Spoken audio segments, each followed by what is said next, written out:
Pagkalapag ko ng pagkain niya ay umalis na ako kaagad. Hindi naman ako ganito sa mga customer namin eh.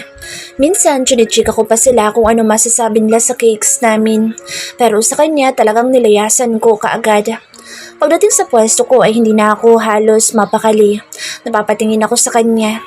Tumigil yata ang oras dahil parang antagal niyang kumain. Minsan ay nahuhuli ko siyang nakatingin din sa akin. Kapalit noon ay parang hinahalukay ang tiyan ko. Abnormal na yata ako.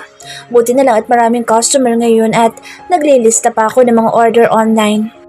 Binubusisi ko ang ilang orders nang may magsalita sa gilid ko. Miss?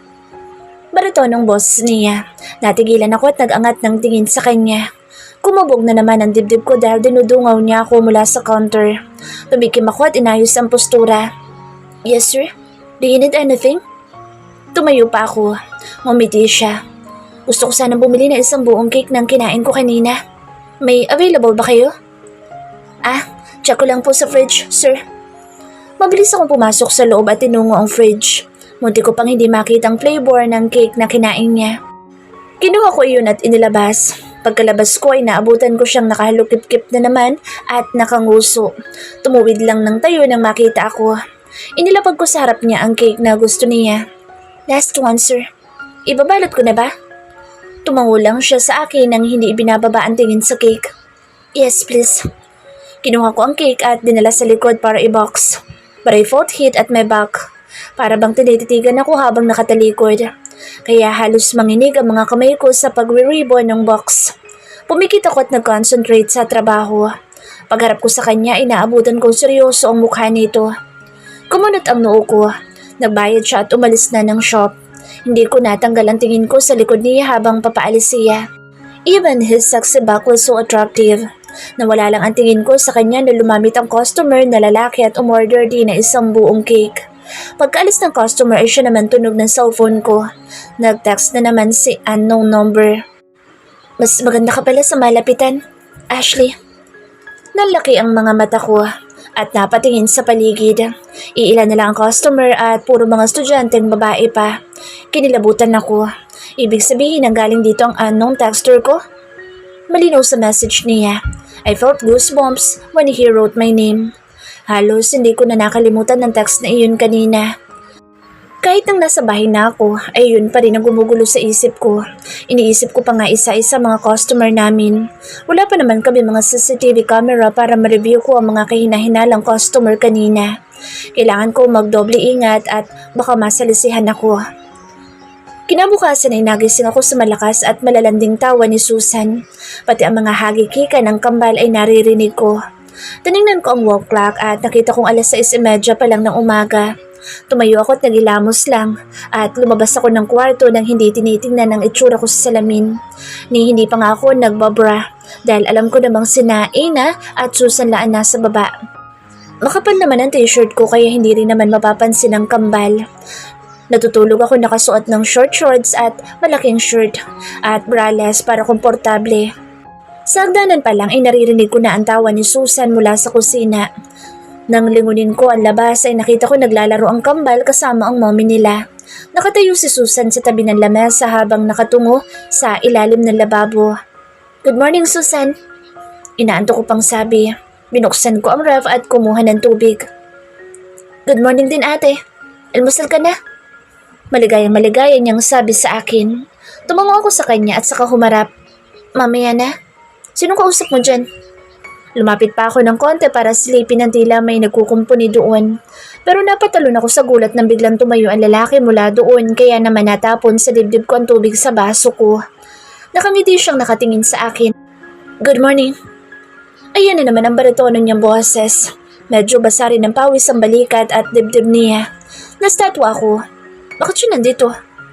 Ate, barado ka sa lababo natin eh. Sakto namang ang mabait nating kapitbahay ay marunong gumawa. Kaya nagpresenta siya. Si Kuya Adam. Humagikik pa siya. Pagkatapos napaawang ang labi ko para akong natuklaw ng ahas. Lalo na nang humakbang ito papalapit sa akin at naglahad ng kamay. Hey Ashley, Adam Montero, ako yung bago dyan sa harap niyo.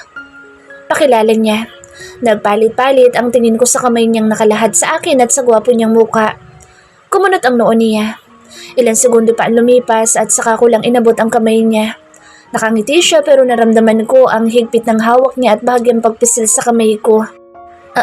Ashley Nicole, tanging nasabi ko. Umisi siya at umigting ang panga. Nice to meet you, Ashley Nicole. Tila kakaibang hagod ang naramdaman ko nang sabihin niya ang pangalan ko. Pinasadahan niya ako ng tingin mula ulo hanggang paa at pabalik. Ngunit mas umigting ang panga niya kasabay ng paggalaw ng Adam sa apong niya nang magawi ang mata niya sa aking dibdib. Shit, basa ang damit ko at wala akong bra. Uminit ang mukha ko na dahil sa pakiramdam ko ay nasilayan niya ang dibdib ko. Automatikong pinag-cross ko ang mga braso ko sa dibdib ko. Halos sumabog ang mukha ko sa hiya. Akit lang muna ako sa taas. Sabay talikod sa kanila. Pagpasok ko sa kwarto ay halos pagsasampalin ko ang aking mukha para maibsan ang kahihiyan. Pero wa-epek. Inipit ko na lang mukha ko sa unan at impit na tumili. Pakiramdam ko'y napagsamantalahan na ako kanina. Bakit ba kasang aga-aga nandito siya? Okay lang sana kung tululaway ako kaysa halos makita na niya ang kaluluwa ko. Paano kung ini-imagine niya bakit kong dibdib? Shit. Simula ng araw na iyon ay iniiwasan ko talagang mag-cruise ang landas namin ni Adam Montero. Even his name suits his sexy ass. Damn it. Sabi ni Susan ay madalas ay nagjo-jogging sa umaga sa Adam.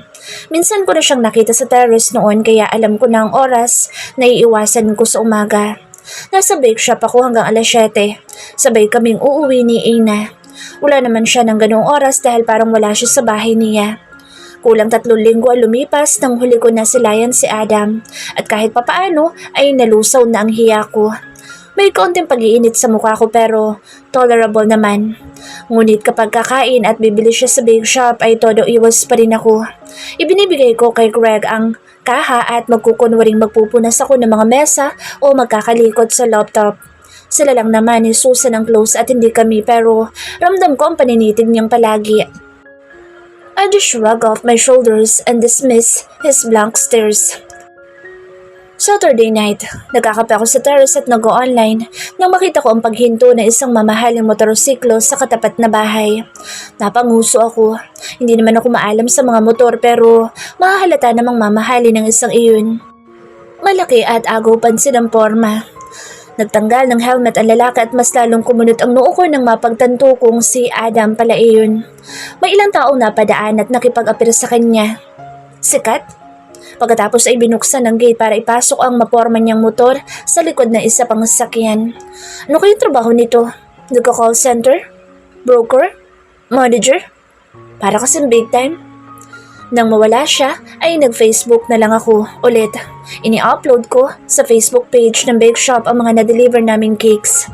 Parami ng parami ang nagpapagawa ng cakes namin. Nakakatuwa. Bumukas ang ilaw sa katapat kong bintana na napatingin ako doon. Nakabukas ang bintana kaya nakita ko kaagad ang bulto ni Adam. Nanlaki ang mga mata ko nang maghubad ito ng pang-itaas. Nakatalikod siya sa akin pero nasa tapat siya ng bintana. What the? Hinubad niya ng tuluyan ang puting t-shirt na suot. Napainom ako ng kape sa bilis ng tibok ng puso ko. Dahil ang kapitbahay kong hot ay half naked na sa bintana niya. Kumuha ito ng damit at pumasok sa banyo. Shit. Pinagpawisan ako ng malapot at nagpaypay ako gamit ang ilang papel. His sexy back, his broad shoulders, his waist, his... Shit. Kapag bumalik siya at nakahubad pa rin ay papasok na ako sa loob. Ipinagpatuloy ko na lang ang pag-online. Nalibang ako at nakalimutan panandalian na nakaka-stress kong kapitbahay.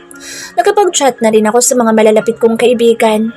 Kung ano-anong kwentuhan ang ginawa namin hanggang sa makita ko sa newsfeed ang bagong post ni Ryan. He posted a photo of a luggage with the caption, "I'm ready, hon." May kung anong kumirot sa dibdib ko. Akala ko immune na ako sa sakit pero hindi pa pala. He haven't talked to me until now. Sobrang busy pala niya sa pagsunod kay Jana sa Dubai. Hindi ako nag-like o nag-comment man lang sa post niya.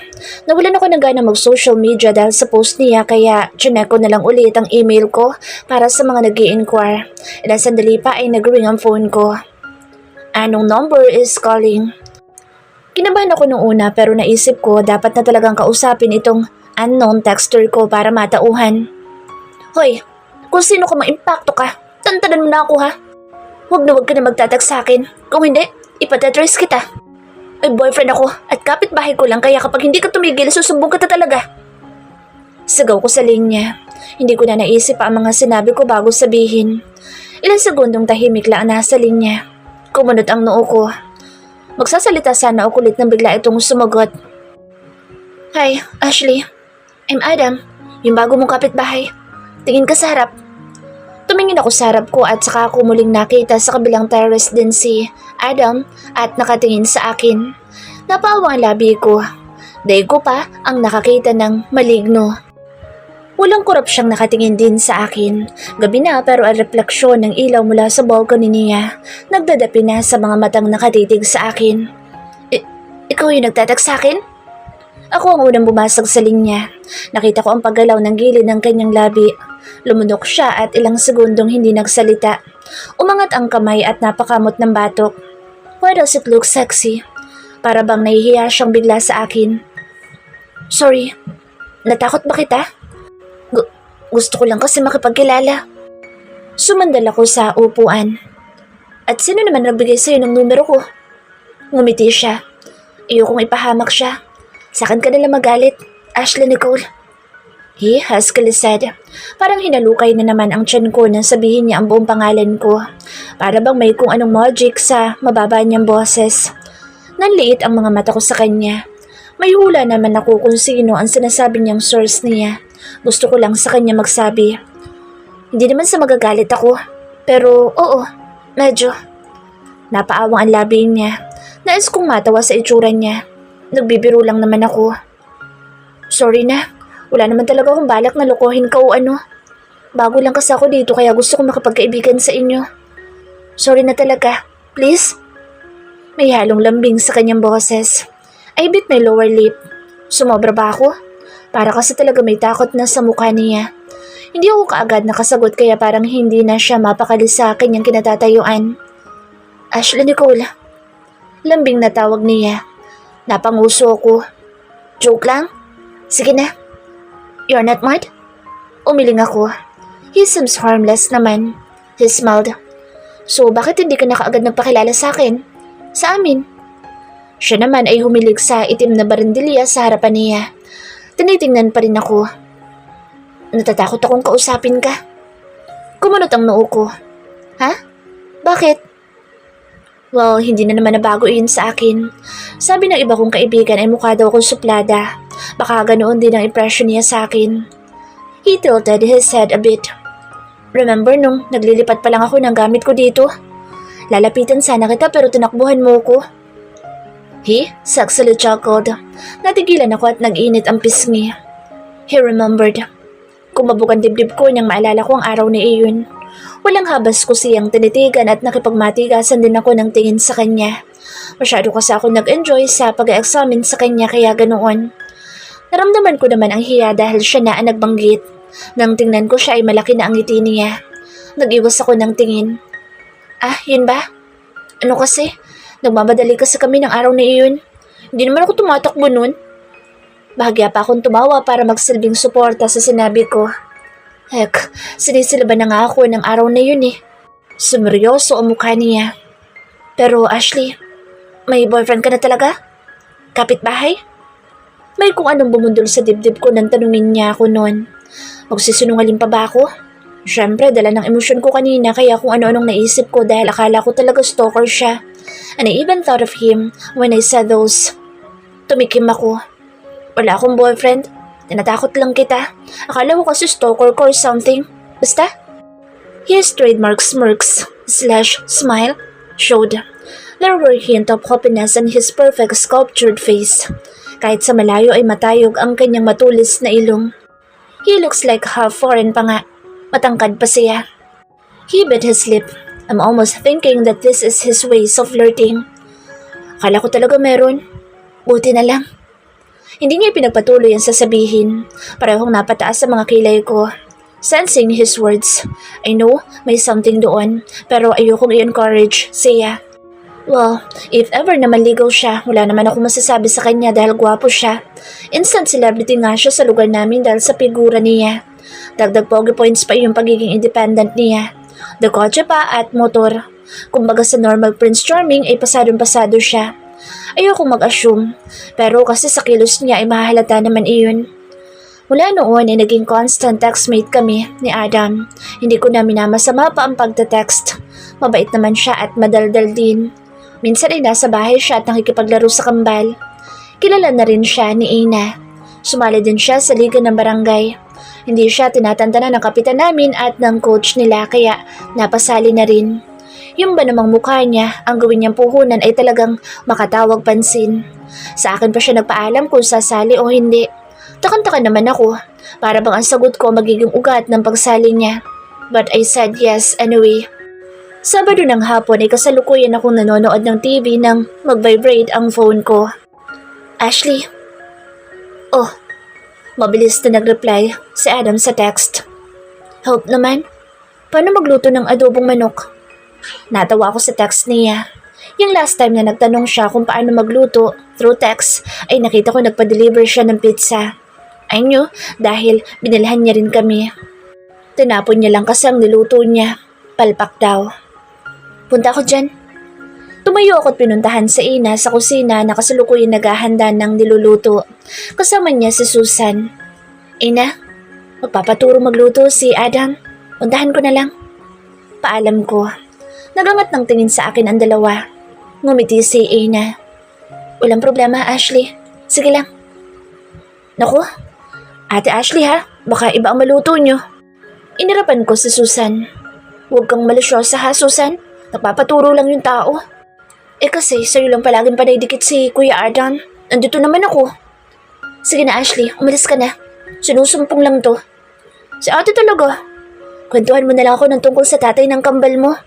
Siguro pogi yun, no? Oo, saksakan ng gwapo.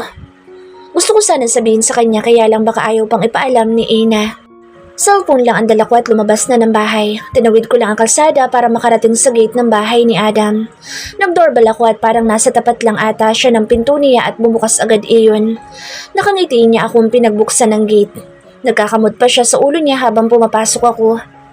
Naabala ba kita? Nahihiya niyang sabi.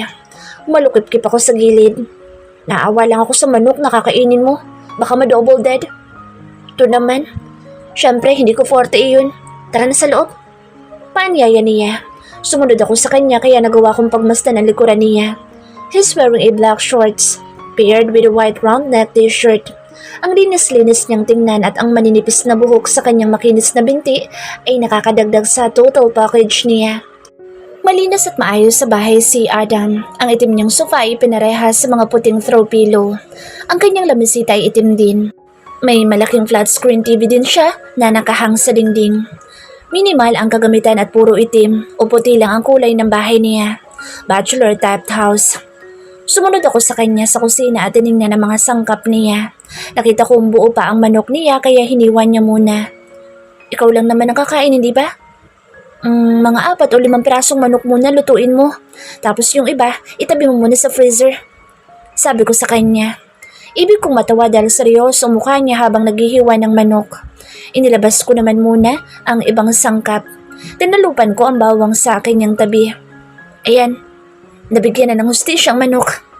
Sabi ko dahil nakita kong maayos ang pagkakahiwa niya rito.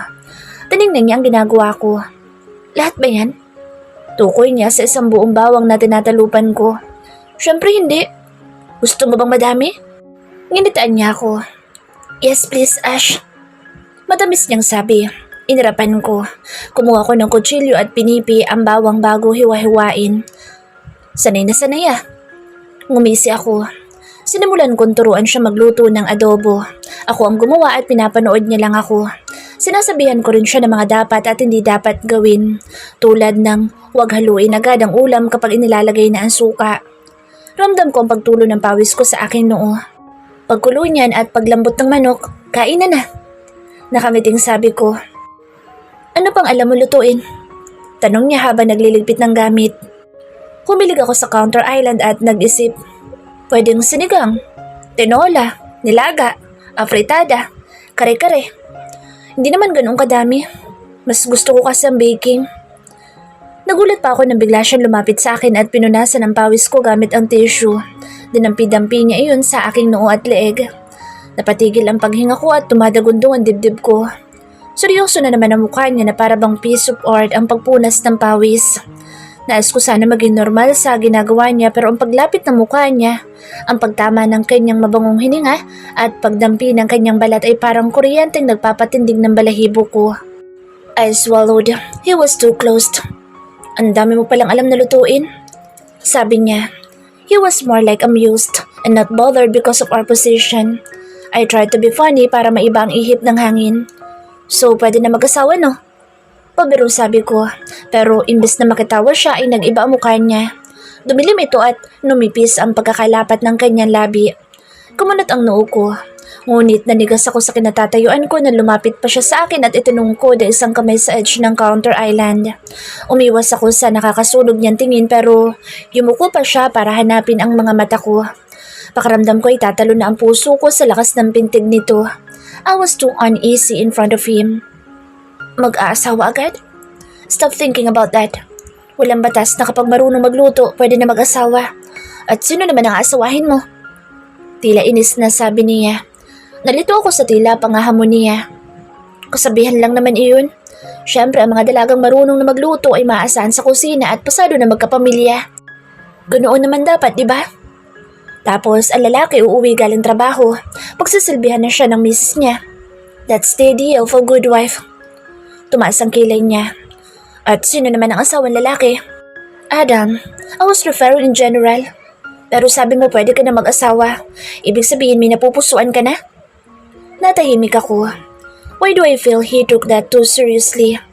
Though I have never seen Ryan in that state. Yung siyang uuwi galing trabaho at sasalubungin ko sa bahay. Siguro ay masyado pang maaga para sa ganyan. Gusto mo na ba mag-asawa? Tanong niyang muli.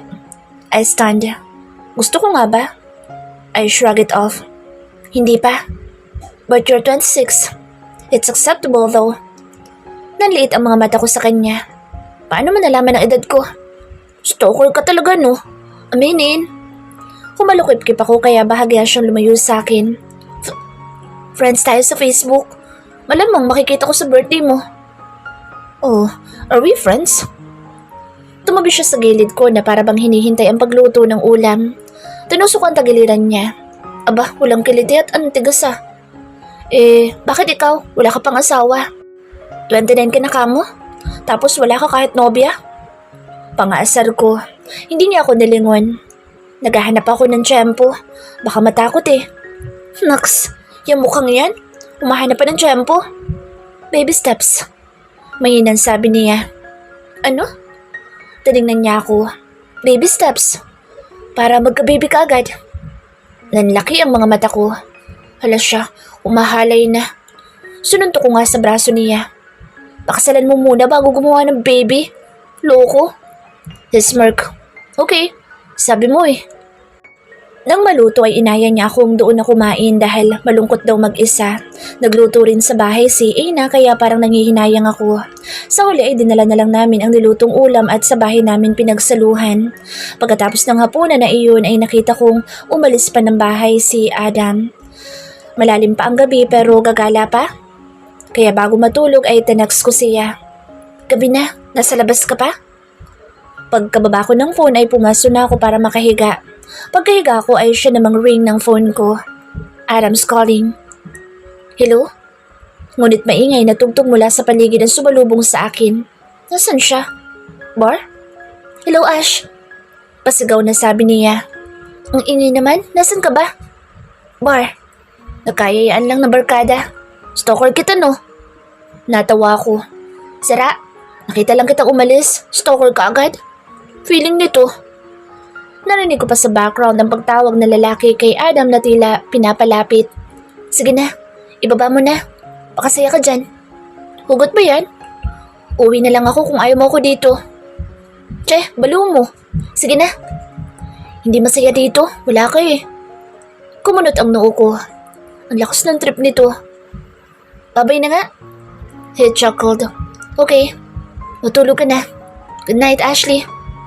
Pakasaya ka dyan. Good night. Dylan, halika na rito at alis na tayo. Tawag ko sa inaanak ko nagpapapak ng chocolate powder. Linggo ng umaga at sabay-sabay kami magsisimba.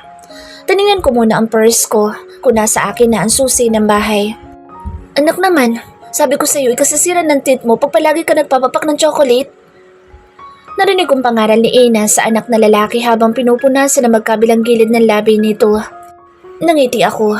Ako kasi ang naglagay ng choco powder na iyon dahil paborito nga ni Dylan. Hindi ko naman mahindian dahil gusto niya iyon. Hayaan mo na, Ina. Pag lumaki na yan, magsasawa din yan. Natatawang sabi ko. Inila ko na ang pinto nang makalabas na sila ng bahay. Kay Ninang Ashley niyo palagi spoiled kayo. Kapag ikaw na talaga ang nagkababy, siguro pamper na pamper iyon. Biro niya sa akin. Eh di marami pa ako matututunan sa'yo, girl. Bigyan mo ako ng tips para hindi lumaki matigas ang ulo ng mga magiging anak ko. Paglak ko ay sumunod na ako sa kanila, palabas ng gate. Nagsusway pa ang kambal sa paglalakad dahil excited sa paglabas. Ang una ko sasabihin sa iyo ay maghanap ka ng tatay sa anak mo na palagi nasa tabi mo. Mahirap ang mag-isa. Aniya, napanguso ako. Somehow, it felt like galing talaga sa kailalim-ilaliman ng magandang puso ni Ina ang ipinayo niya. Dahil kailanman ay hindi niya nakasama ang ama ng kambal. Hindi rin naman siya nag-asawa pa ulit. Ang alam ko ay hindi pa alam ng lalaki na may anak sila. Ina kept her secret, though minsan ay napakakwento niya sa akin. Saan ba pwede maganap? Paberong tanong ko. Huminto si Ina at nilingon ako. Ngumisi siya. Diyan sa tapat. Then she pointed her eyes on her side. I rolled my eyes at her. Akala ba nila may something sa amin ni Adam? Sus. Ash! Muntik na ako mabulunan nang biglang sumigaw sa tapat si Adam. Nginitaan ako ng makahulugan ni Ina. Pansinin mo naman kasi. Bulong niya. Pinanlakihan ko siya ng mga mata. What? Saan kayo pupunta? Bigla, nasa harapan na namin siya. Naki-high five pa siya sa kambal at saka kami nginitian. Nang tingnan niya ako, umagod ang tingin niya sa akin mula ulo hanggang paa. Kumunot ang noo ko. Pati ako'y napatingin na sa suot ko. I am wearing a yellow dress. Above the knee naman ang tabas ng palda ko at hindi naman masagwa iyon. Umigting ang panga niya nang bumalik ang tingin niya sa akin ngunit kalaunay ngumiti na rin. Magsisimba kami, Adam? Ani, Ina. Sakto, magsisimba din ako. Sumabay na kayo sa akin. Dadalhin ko ang sasakyan. Sigurado ka? Baka may hangover ka pa. Tanasan ko siya ng kilay. Hindi ko naman alam kung anong oras ito umuwi kagabi. He looked at me with a playful smirk. Hindi ako umuwi ng lasing, Ash. Humaba ang uso ko. We, sanay na sanay ka siguro sa gimmick, no? Ikaw pa? Wala ka kasing nobya kaya panay ang bar mo. Tumawa siya. Wala ka rin naman boyfriend ah. Isama kaya kita sa susunod. Ayoko, hindi ako umiinom. Sabi ko at nagsimula ng maglakad. Pumayag naman si Ina na sumabay kami kay Adam. Nalibre pa ang pamasahe namin. Adam is a gentleman. Ipinagbukas pa niya kami ng pinto. Pinili ni Ina na sa likod na umupo para katabi ang kambal. Kaya ako sa harap na umupo katabi ang driver na si Adam. Kwentuhan at biruan ang ginawa namin habang nasa biyahe.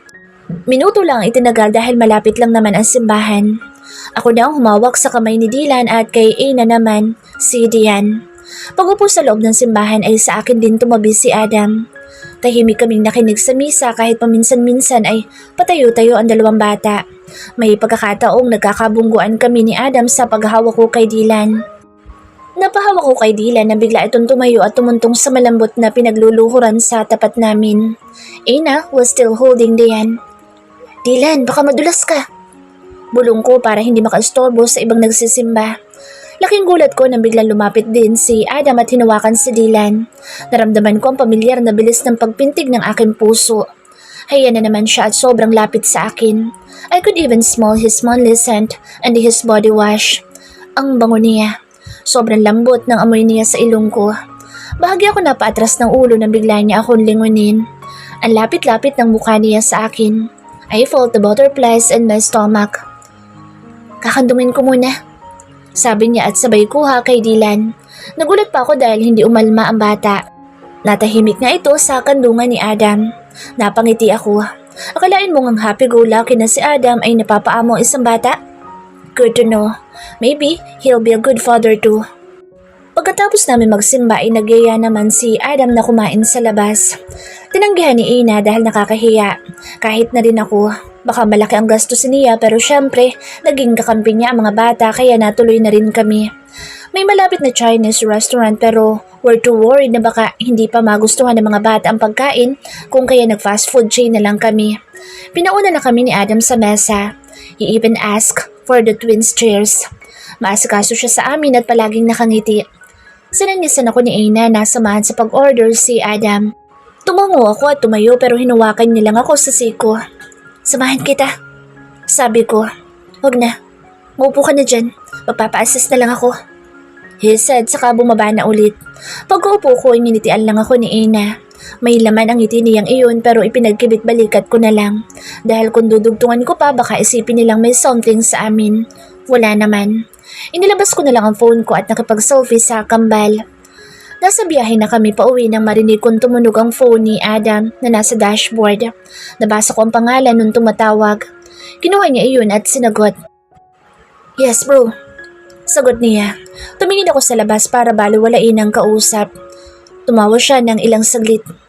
Ikaw minsanan lang reunion kagabi, hindi ka pa pumunta. Kailan ba yan? Reunion pala ang meron kagabi. So what, Ashley? Text me the address. Pupunta ako. Hindi ako busy ngayon kaya ayos lang. Sige.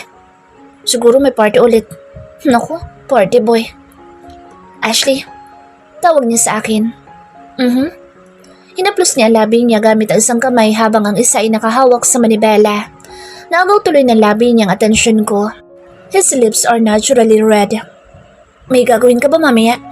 Kayo ni Ina? Tinignan niya ako saglit. Bakit? Bigla ay para siyang nahiya. He's so cute when he's shy. Iimbitahan ko sana kayo mamaya sa plaza. May laro kami.